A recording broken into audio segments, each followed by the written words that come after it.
Fala galera, eu sou o Thiago, você tá no Música Curiosa e hoje a gente começa a contar pra vocês a história do blues, hein? Esse vídeo vai ser dividido em duas partes e hoje a gente vai contar a metadinha.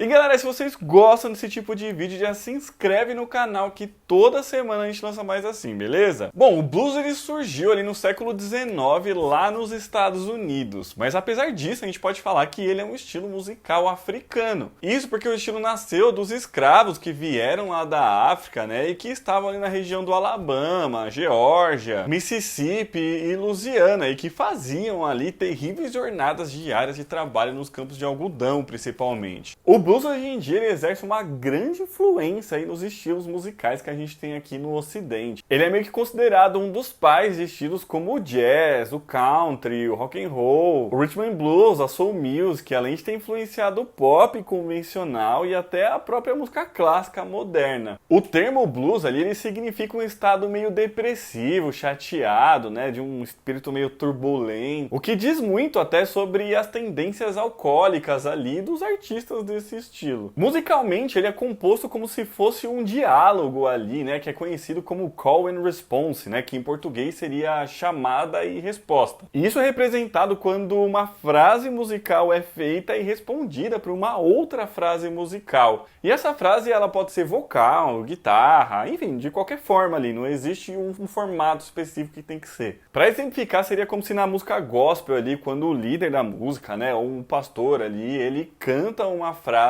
e o coro ali, né, da igreja, enfim, as pessoas respondem ali até com uma outra frase, enfim, é meio que essa conversa, essa interação. I love the way she spread her wings. O estilo também ficou conhecido por ter escalas musicais próprias e até uma progressão harmônica de acordes, em especial na Blue Note ali, que é bem característica, né, que é o que dá aquele som ali, quando você fala assim, pô, isso aqui é blues, né, ele sendo até um pouco mais agudo ou grave ali do que a nota deveria ser de fato.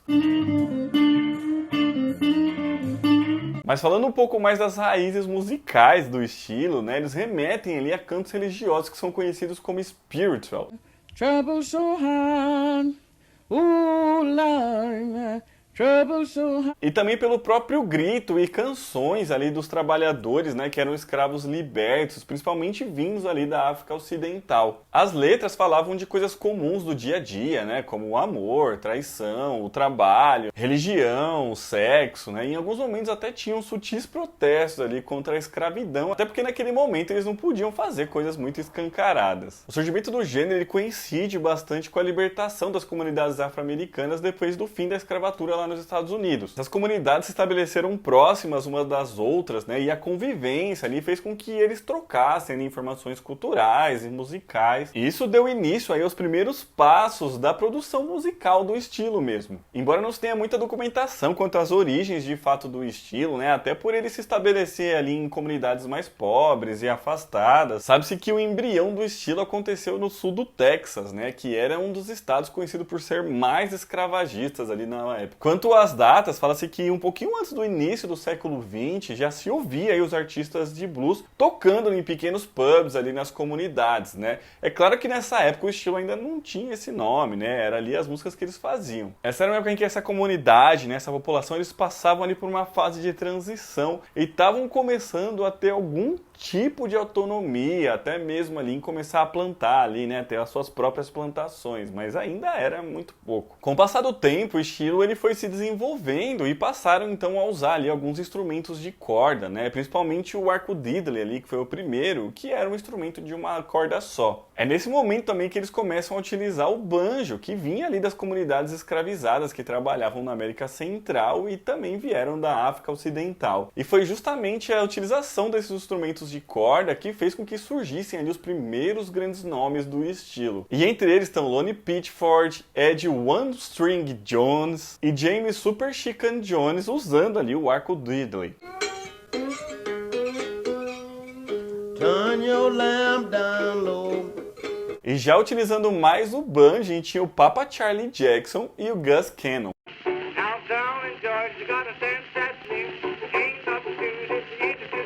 Na época, até pelos instrumentos ali que eram utilizados, né, o blues ele era muito confundido com o country, que surgiu ali mais ou menos na mesma época. Só que predominantemente ele tinha artistas brancos. Mas o que trazia essa identidade aí do blues era justamente os cânticos das comunidades afro-americanas ali, como a gente falou anteriormente. E a princípio, por conta de todo o preconceito que se tinha ali com as comunidades negras, né, e até com as religiões que eles traziam lá da África, o blues ele era visto como uma música do diabo ali, muito em contraponto à música gospel mesmo. Mas começou a mudar um pouco quando as comunidades negras se aproximaram ali de centros mais urbanos. Inclusive eles passaram ali a construir suas apresentações e começar a ter artistas com bastante fama até. E inclusive começaram a adaptar ali, a utilizar, né, algumas nuances ali dos estilos de música que vinham do Timpanale, né, que era um beco de artistas lá de Nova York. E foi assim que nasceram aquelas que se consideram as primeiras composições formais de blues mesmo, né, que começou a se chamar essas músicas aí do estilo de blues. Entre elas são as músicas Bay Seals Blues, do Baby Frankie Seals.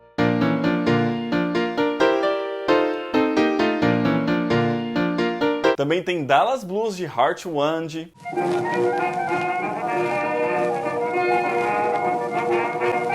E também The Memphis Blues, do W.C. Handy, que é considerado aí como um dos pais do gênero.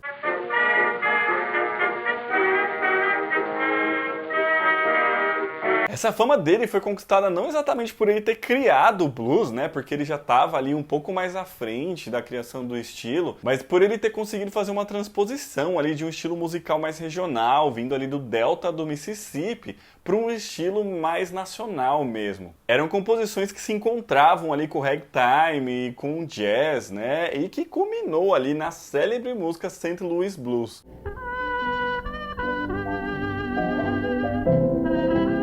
Foi assim que os artistas de blues começaram a deixar os palcos de bares somente ali e começaram a se apresentar também em teatros e companhias, tendo público bem maiores, enfim, e atraindo muito mais atenção. Isso tudo ainda durante os anos 20, tá? E é justamente nesse momento aí que surgem grandes nomes do estilo como Bo Carter, Blind Lemon Jefferson, Lonnie Johnson, Tampa Red e Blind Blake, por exemplo. Inclusive marcando a técnica do slide guitar, né, que é muito marcante do estilo hoje em dia.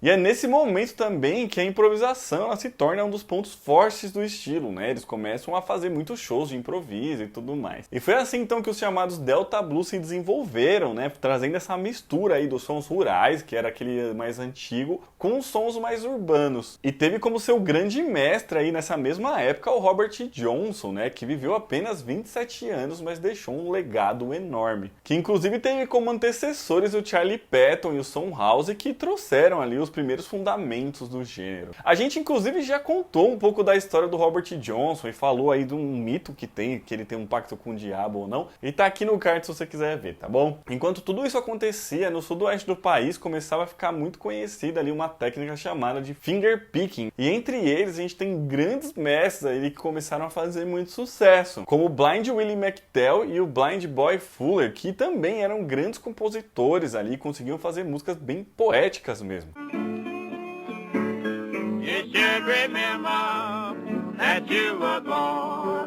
Trazendo muito a herança de artistas como Curly Weaver, Barbecue Bob e Kokomo Arnold. E nessa mesma época ali em Memphis a gente tinha as Jug Bands, que eram bandas ali que traziam instrumentos convencionais, mas também outros artesanais e domésticos que davam ainda uma outra roupagem para o blues. Um exemplo delas é a banda de Gus Cannon, que inclusive foi acompanhada ali de outros expoentes, né, como Frank Stokes, Sleepy John Stass, Robert Wilkins, Kansas John McCoy, Casey Bill Weldon e a célebre Memphis Minnie, né, que brilhava ali com a guitarra, né, e a sua voz ali, que era demais.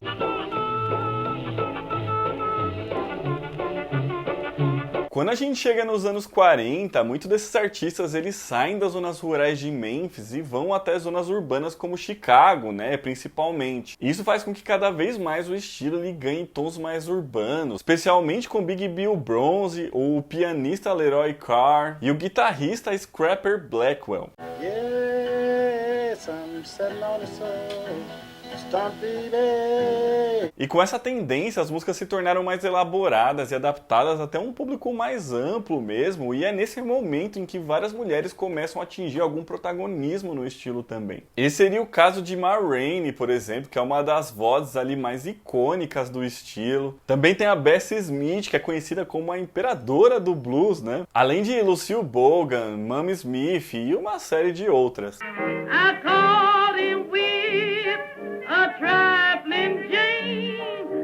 E é nesse momento que surge a gravadora Bluebird Records, que foi muito importante ali para consolidar artistas de jazz e de blues. E é também nessa época que o baixo começa a se tornar marcante ali pro estilo, né, e aparecer em quase todas as músicas. E com tudo isso e vários instrumentos participando do blues, né, as bandas começam a ficar cada vez maiores, né, mais numerosas ali, e também começam a ganhar destaque em outros lugares que não eram aqueles tradicionais. Exemplo delas são a Country Bass Orchestra, lá de Kansas City, no Missouri, que inclusive contribuiu para a formação do Jump Blues, que era um ritmo mais frenético, que era apoiado ali em vozes guturais e mais falados até, que utilizavam também instrumentos de sopro e de percussão ali, tendo uma passada um pouco mais saltitante ali. Acho que pode ser mais ou menos isso.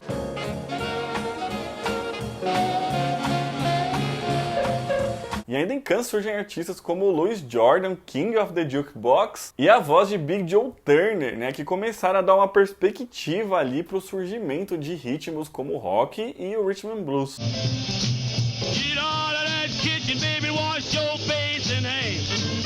Na Califórnia, o estilo ele foi fomentado ali com piano e também guitarra elétrica, onde despontaram as guitarras de Lightning Hopkins e T-Bone Walker.